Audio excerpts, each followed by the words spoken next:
Vamos lá, mais um dia de estudos aqui, tá? Hoje nós vamos falar sobre língua portuguesa, um resumo bem estratégico para o MPES. Então, fica ligado aí até o final, que temos muitas dicas, pegadinhas, questões e tudo mais. Então, fica esperto aí. Primeira dica aqui: gêneros textuais e interpretação. Tipos de texto. Existe o texto narrativo, ou seja, ele conta uma história, a personagens, tempo, espaço e enredo. Esse é o texto narrativo. Depois tem o texto descritivo, que caracteriza algo, pessoa, objeto, ambiente. Este é o texto descritivo. Além disso, tem o argumentativo. Argumentativo é aquele que defende uma ideia, uma tese mais os argumentos, ok? Literário versus não literário. Literário, ele é subjetivo, ele é artístico. E o não literário, ele é objetivo. É a notícia, o edital, é a lei. Esse é o não literário. Interpretação, a ideia principal, a inferência, o que está implícito e também coesão e coerência, ok? Isso é referente à interpretação. Aí vamos a uma questão de concurso aqui.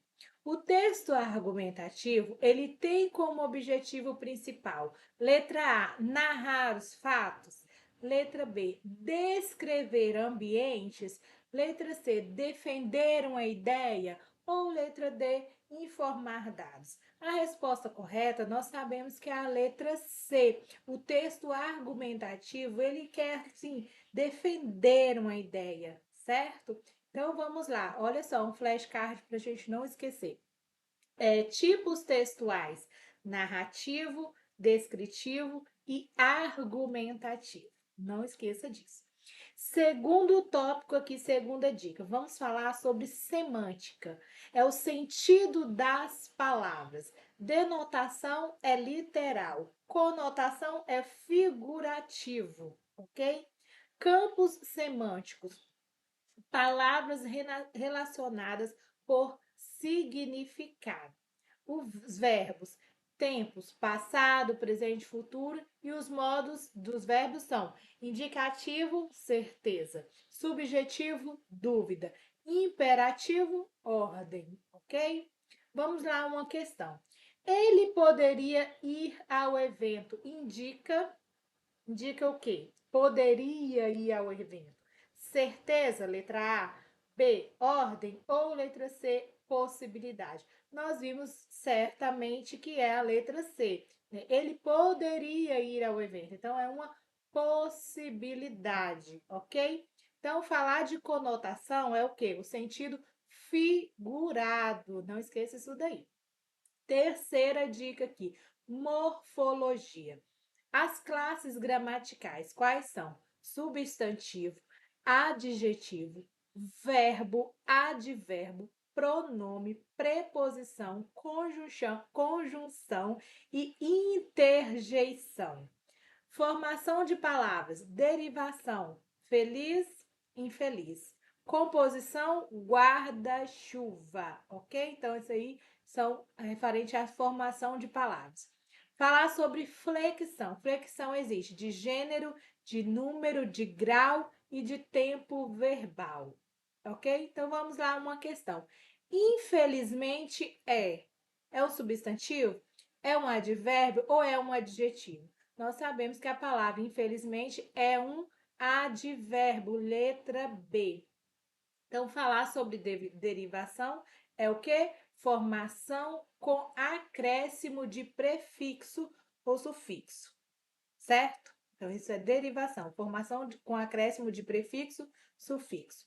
Vamos à quarta dica aqui, falar sobre sintaxe. Sintaxe, estrutura, frase, oração e período. Termos da oração: sujeito, predicado e complementos. Coordenação versus subordinação. Coordenação independente, subordinação dependentes, certo? Falar de concordância. Concordância nominal, substantivo mais adjetivo. E concordância verbal é o sujeito mais o verbo. O verbo. Falar sobre regência. Regência, relação entre verbo, nome e complemento. Ok? Verbo, né? Barra nome e complemento. Colocação pronominal. Próclise é antes, me disse. Ênclase é depois, disse-me. E mesóclise é meio, dir-me-á. Olha só, entendeu? Próclise antes. Exemplo, me disse. Ênclase depois, disse-me. Mesóclise, meio, dir-me-á.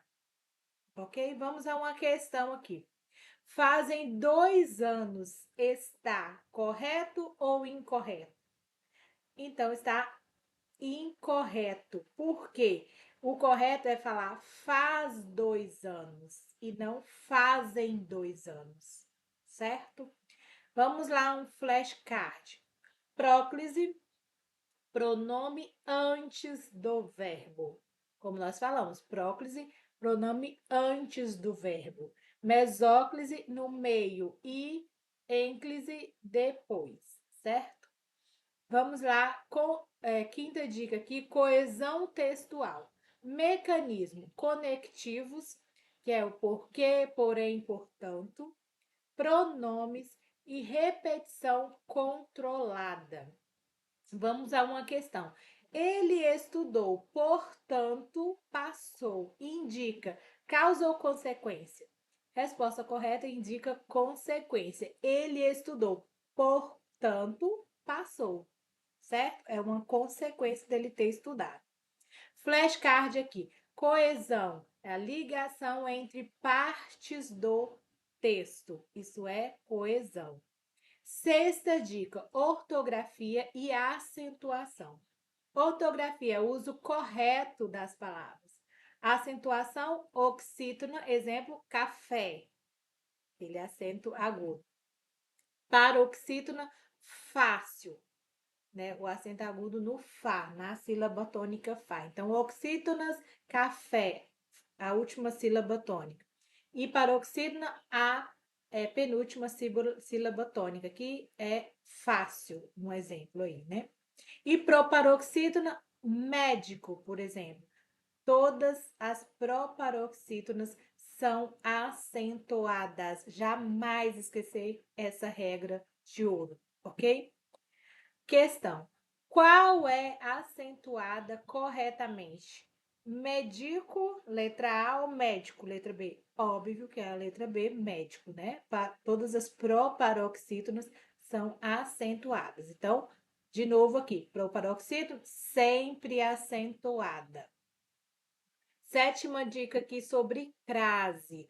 Ocorre preposição a mais o artigo a, que vai formar uma crase. Exemplo, vou à escola, né? Então, aí tá juntando uma preposição a mais o artigo a, que vira uma crase. Vou à escola.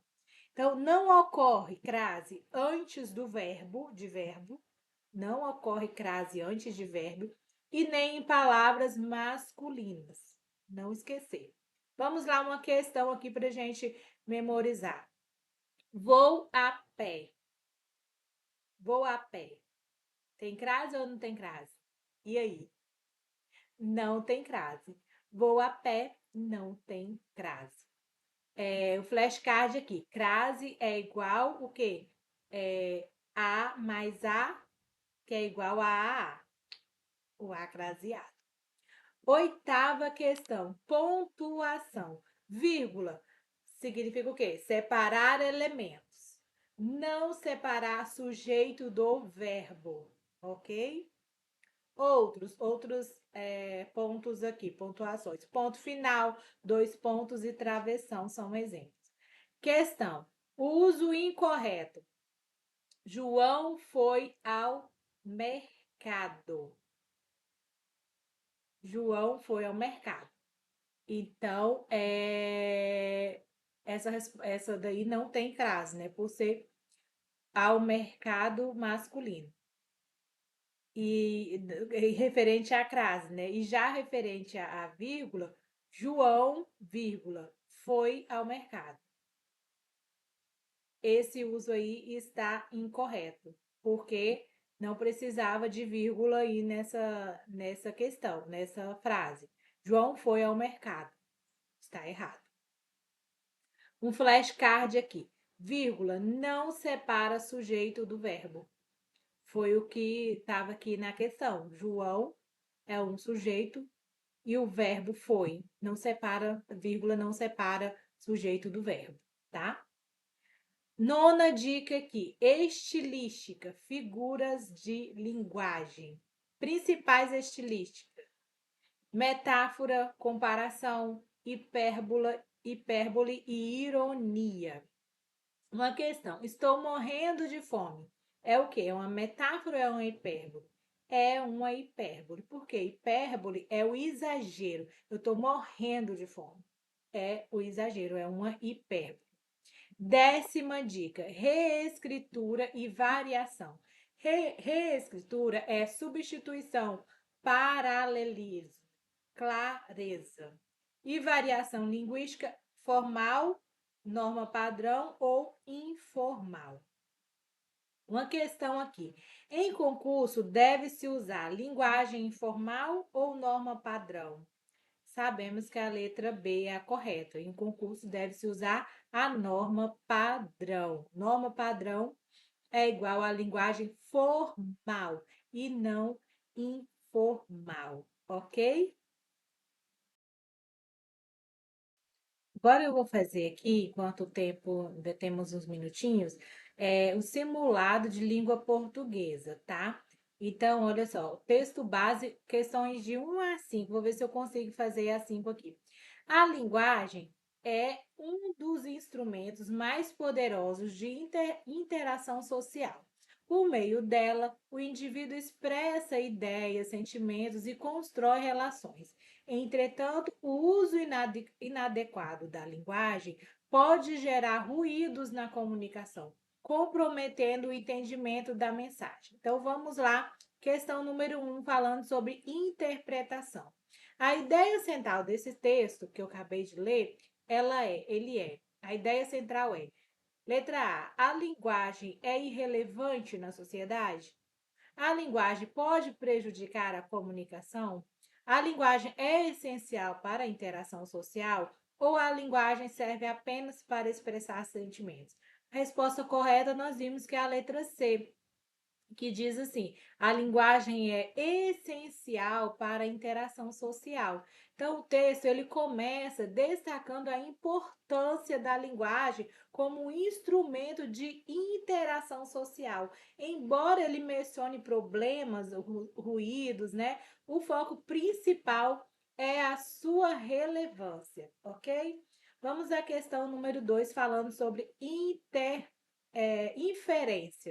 Inferência. Infere-se do texto que toda comunicação é perfeita, o uso correto da linguagem evita falhas comunicativas, a linguagem não depende do contexto, a linguagem não influencia relações. Então, nós sabemos que infere-se do texto que a letra B seria correta. O uso correto da linguagem evita falhas comunicativas. Então, se o uso inadequado gera ruídos, conclui-se que o uso adequado evita esses problemas. Então, trata-se de uma inferência lógica, ok? Vamos à terceira questão, ainda sobre o mesmo texto, falar sobre semântica. A palavra ruídos está empregada em sentido literal, em sentido técnico, conotativo ou denotativo? A resposta correta é a C. Está empregada no sentido conotativo. Ruídos não significam o som físico, tá? Mas falhas na comunicação. Então, é o sentido figurado, é o que se fala sobre conotação, ok? Questão número 4, vamos falar sobre coesão. O termo dela refere-se à interação, linguagem, mensagem ou comunicação. A resposta correta foi a letra B, refere-se à linguagem. Então, dela retoma o termo anterior, linguagem. Isso é coesão referencial, tá? A última questão aqui sobre esse texto é a reescritura. Vamos lá. Sem alterar o sentido, vamos lá. O uso inadequado da linguagem pode gerar ruídos. O uso correto elimina ruídos? Pode ser, sim, a substituição aí, sem alterar o sentido? Ou letra B, o uso indevido da linguagem pode causar falhas? Letra C, o uso adequado gera problemas? Ou letra D, a linguagem nunca falha? Resposta correta é a letra B. O uso indevido da linguagem pode causar falhas. Então, essa é a resposta aí, gabarito letra B. Inadequado é igual a indevido e ruídos. E ruídos é igual a falhas, né? Então, inadequado fica sendo substituído aí por indevido. E ruídos igual a falhas. Então, acaba mantendo o mesmo sentido, tá joia? Então, é isso aí. Daqui a pouco nós vamos continuar com mais questões sobre língua portuguesa, tá? Fique ligado aí nos próximos vídeos e até mais.